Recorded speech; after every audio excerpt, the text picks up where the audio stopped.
Yo, what's going on, guys? I'm here today to do a review of One Piece, episode 637. Well, let me tell you, this is probably one of my favorite episodes of One Piece so far. Now, I know you guys are like, what? Because you got the epicness with Zoro, you have Sanji learning his new kick. I mean, there's just so many single episodes out there that are awesome. But none of them have this much combat and this much plot progression. Now, this plot progressed in so many ways. We found out the old white dude's name, Don Chinjo. We found out why he's after Luffy because Garp almost killed him, and we found out that if he would have known about Dragon, then he would have tried to attack him a whole lot sooner. We've, well, not we, but Cavendish found out, or has a very good hint towards the fact that Lucy is actually Luffy. So you had a whole spout between whether or not Luffy and Luffy was Lucy and what Cavendish believes. And Cavendish believes that he's a bit too weak to be Luffy, but he's still, it's like 50-50 for Cavendish right now. And Don Shinjo attacks both Cavendish and Luffy at the same time, and he's literally pushing both of them back. We got to see a display of Cavendish's power and Don Shinjo's power when Cavendish tried to stab him with a sword, and Don Shinjo basically tried to headbutt him, and neither one of them basically could hit each other. And then Luffy pounded his face into the ground, but it didn't do shit to him. Because apparently this dude's got a forehead that's made out of fucking atom wood or some shit. Or steel, or because it's that fucking strong. They say it broke up the ice continent. Which makes me think, was that a reference back to Punk Hazard when it was where it managed to become an ice and a fire continent? Or is there a whole other ice continent? Which I don't really understand, because for it to be in the, well, at least for it to be in the Grand Line, I don't understand, because in the Grand Line, the islands, they're not supposed to be close to each other. They're supposed to be separate. For instance, you have a summer island, and the next island you'll make it to is going to be a winter island or a spring island. And it don't make no sense for a whole continent to actually be made of ice and it still be in the Grand Line. Which, I mean, it's possible, but it's just not very likely. But then after you cut to that, they were about to get brought in by the officials and eliminated. But Don Shinjo, some of his apparently grandsons, come in to stop Shinjo from attacking, and during that time, Luffy basically escaped by hanging himself off the wall towards the Coliseum. And then Cavendish looked back and saw Luffy was gone and was like, he's going to kill him before the tournament starts, and took off running to find him. And they can't confirm that there was any battling going on except for the broken tiles, and you can't really blame it on that because nobody's going to rat them out because of how popular they are.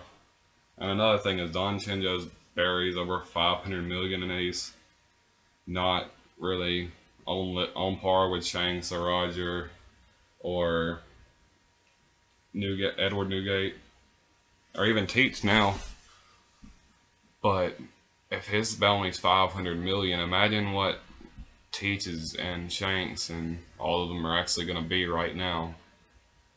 Most of the wanted posters that circled around the internet showed Shanks or Mihawk at like 600 million berry, and Shanks and all of them rather around the same area. And I think I seen one of Gold D. Rogers at like 1 billion belly or something. But after that, they switched down to the Coliseum, where a lot of fighting ensued. It was basically just the strong guys taking out a few of the scrubs, and it's a little bit below halfway done the battle for Block B anyway. You got the Fishman dude, Hake or something. He took out 18 men, and so that was pretty good. But it didn't really show anybody up that was there.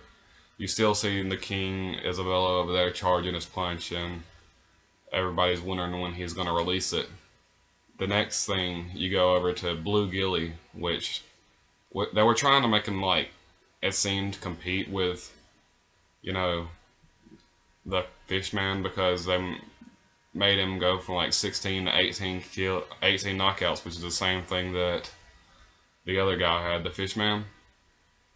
And then you go over to Ricky, which is extremely good with a sword, seeing as how he can manipulate the sword to where he can actually just knock people out instead of actually slicing them, which not many people in One Piece that I've seen been able to do that.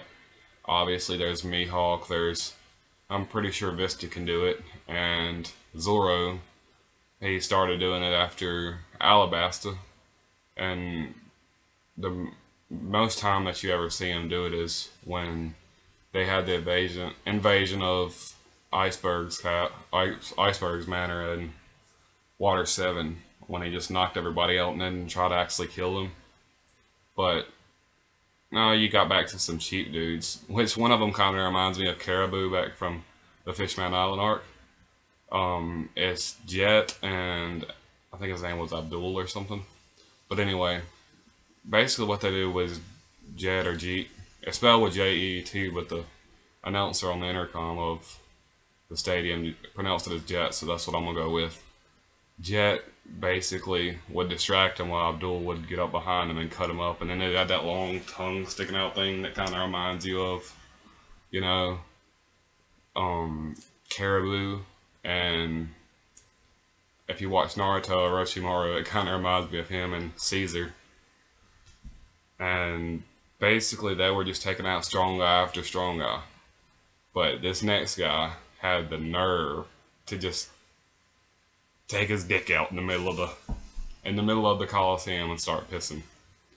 And everybody's hating on him for it, but Bartholomew was so bored that he literally decided that he was just gonna up and take a piss in the middle of the Coliseum, because literally no one was attacking him, which I found quite funny. But the Fishman decided he was gonna attack him because he was not fond of the lack of respect for the competition, and attacked him from behind with a 4,000 brick fist, which apparently I think he learned from Jinbei or something, because, or he may have learned from Jinbei, because he made a reference to Jinbei being his hero or whatever, or he may have seen Jinbei do it and then practice until he got it right.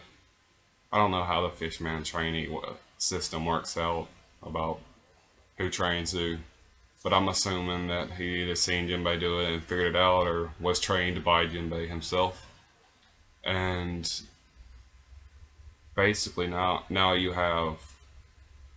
got Blue Gilly, Abdul, and Jeet, which were taken out pretty much by Bellamy near about at the end. Bellamy basically spring hopped it around until he managed to stab them both in the foot, and leaving you to believe that Bellamy is about to take them out. He hasn't actually taken them out yet, and Ricky targeted Blue Gilly right at the end when Blue Gilly was actually about to go towards King Isabella, which was a mistake. I think they should all go after King Isabella, because that King's punch has got to be something fierce if it takes an hour to charge up. I mean, it reminds me of the one guy from Hunter x Hunter who had to punch 1,000 times in like the matter of a second or whatever. He's like, I believe he's the Hunter Council's leader or whatever, but he punches like 1,000 times in 1 second.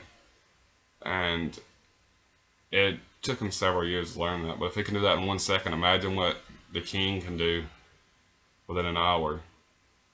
But that's comparing animes though. Besides that, that punch is going to be fucking powerful, so watch out for it. And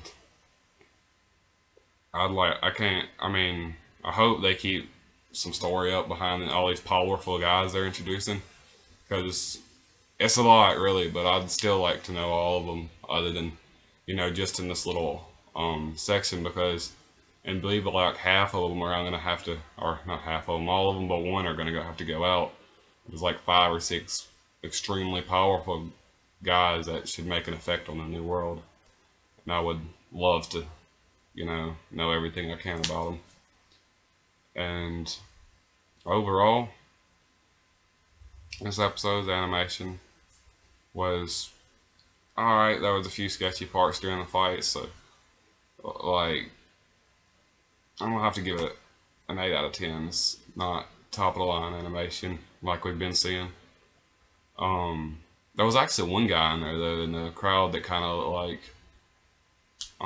Excalibur from Soul Eater, but he had like a fin on his back, making him into like a seahorse, but he had the same basic design. I found that funny. I paused it because I was looking for Panda Man, which I haven't seen in a while. I'm gonna have to look up some pictures on that later. The plot progression, 10 out of 10. The plot progressed great. I love the way it progressed. It's not really too slow, and it focused on the actual B block battle and Luffy. We haven't cut back to Frankie or anything yet, so I imagine that's gonna happen real soon. Frankie, Robin, and Usopp, we're gonna get some light on them, and then Nami and basically the ship guarding crew, and then Law's Green Bit crew. So I'm expecting in the next couple episodes to cut away from the Block B battles and go back to it, and then come back and Riku's, or not Riku's, but Isabella's King Punch is going to be pretty close to charge. So that's the way I'm going to see that playing out.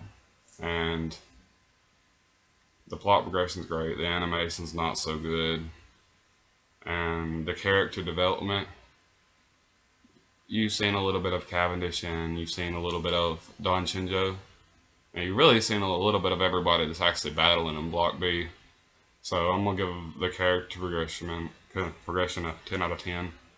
Overall, this episode gets a 9.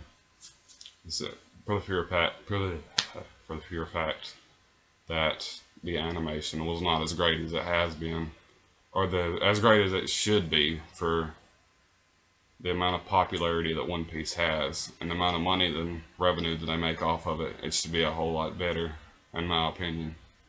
Because you got animes like Naruto and Hunter x Hunter that aren't all that popular, but they're really popular. Nowhere near One Piece's level though, and they've got near about flawless animation. And especially Attack on Titan it actually ran close to it, and that's only a 20-something episode anime, and all these animes have great animation, and One Piece is just not getting it all the time. So that's the reason it only got a 9 out of 10. Overall though, this is one of my favorite episodes of One Piece. If you haven't watched it yet, you should go watch it ASAP. You could probably find it on YouTube now. Now they got it on One Piece Official, and probably some other streaming sites like Just Dubs or something. Not Just Dubs, what I say Just Dubs, well, Anime Freak or something. Alright, y'all, peace out.